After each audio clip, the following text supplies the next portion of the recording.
So my recruiting process started when I was in my sophomore year of high school, and I actually was previously committed to Rice University. Okay. And but when I committed them, the transfer portal wasn't a thing. So I committed, and then it's my senior year, and I go to a tournament, and I get a call from them after saying that the transfer portal just opened, and we can't promise you your full scholarship, and we need to prioritize some other things, and we're not sure if we could just promise you the full scholarship.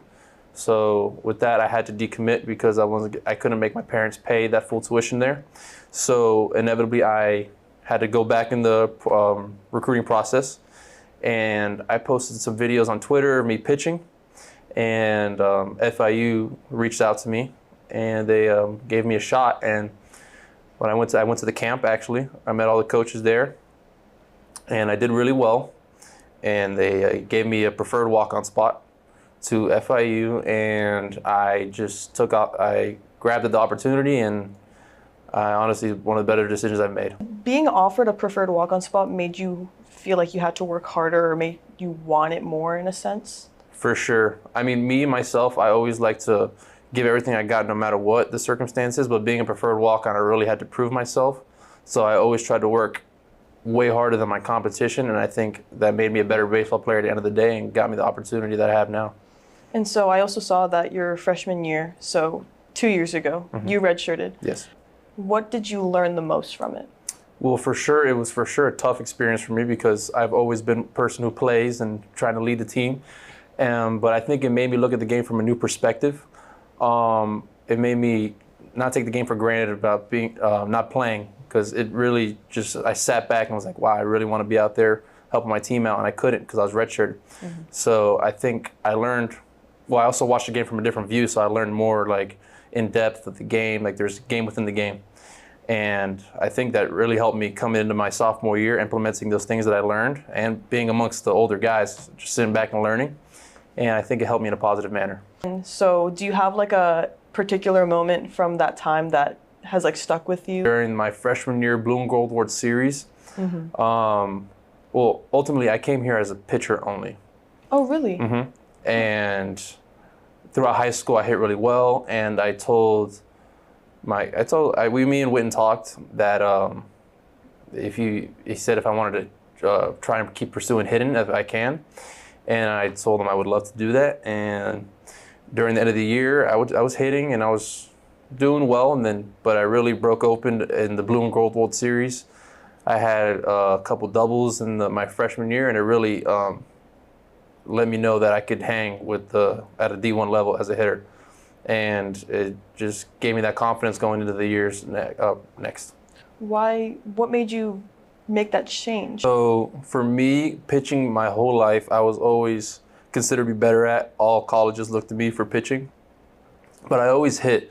I was a very consistent hitter, but I didn't have that outlier to be recruited as a hitter. So when I got here, I was struggling pitching. I wasn't doing the best. So that hitting was kind of like not an out for me, but it would give me confidence in a sense. And I would hit really well. And then my sophomore year, I came back. I started pitching good, but I started hitting really well. So in the beginning of the year, I actually pitched more than I hit during the season. And then they gave me a start hitting, and I never looked back. And then once I broke the lineup, they didn't really use me much pitching, and I think my chances of going to the next level would be better hitting than it would be pitching. Your first start was against Delaware. You had a home run, 2 RBIs, the whole deal. I feel like that's one hell of not only a season debut, but like a collegiate debut. What do you remember the most from that game, besides obviously the home run, but just what were walk me through your emotions, just going through everything? Well, my first at bat, I worked a tough count and I ended up getting a base hit, and that kind of just released the stress. I'm like, all right, I did a good job there in getting the base hit, and then I kept going through the game, and then obviously what I remember the most is the home run. But really at the end of the home run in the dugout, all my teammates coming up to me, congratulating me, giving me a hug, and I remember that specifically, and it was an awesome experience. Do you have any pregame routines, superstitions that help you feel like you play your best before a game or anything like that? Well, I for sure always like to wake up, have a good breakfast, Just be grateful for the day.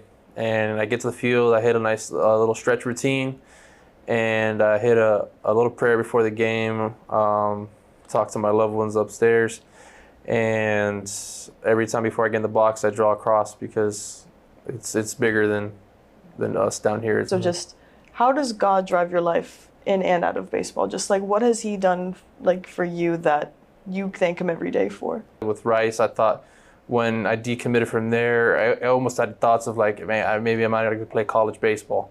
And then at the end of the day, he had a plan, and the plan's working out well so far. Pretty and well. I just got to really just remember how I got here and how he just put me in this position. What was a moment with the team in general where you kind of had a sense of like, yeah, I belong here? I think I've had several different moments like that, at least from each year. Like my freshman year, I came in, I didn't really know anybody, and I ended up becoming super close with Tracy Cameron, and inevitably some guys who aren't here anymore, but like Tristan Dietrich and Evan Allwine, we became super close as a group, and I just felt like I kind of did in high school, super comfortable. And then the next year I started, new guys came in.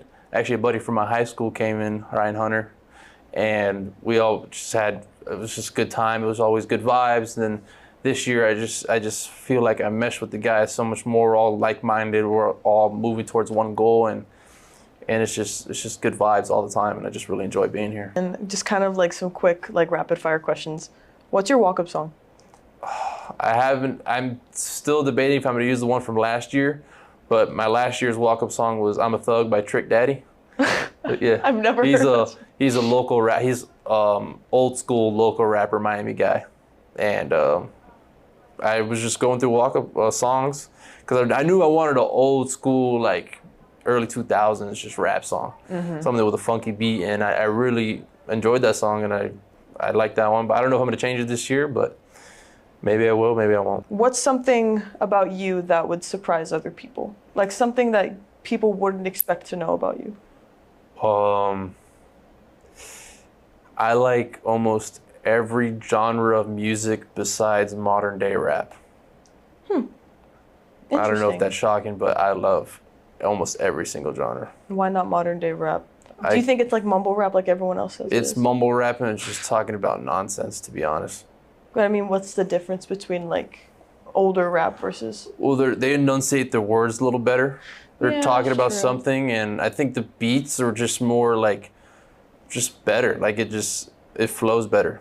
Like we're after, I'd say even modern day, but like after like 2016 to 18, after that, it just got, I didn't enjoy it.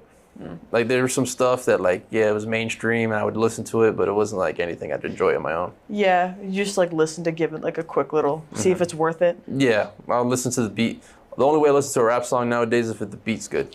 Yeah, because it's like, what kind of music do they play like during practice? I know at the game, like the scrimmages, there's a lot of house music. I personally like house music. I love house music. But I feel like that also, some people listen to it to study, but I'm just like, I couldn't focus. I'd just. No, yeah, I'd be dancing. Exactly. Yeah. But just like, what other music besides house music? They do play a lot of country music. That too, but I like country music. I love country music. I think it's so funny that like, obviously we're in Miami and like, you would think that like more Latin music is the type of vibe, but like country music's very, I mean, at least I know in baseball, I think country music's like the most popular genre. The most popular genres in baseball are for sure country music, and then like dembow, really Hispanic music.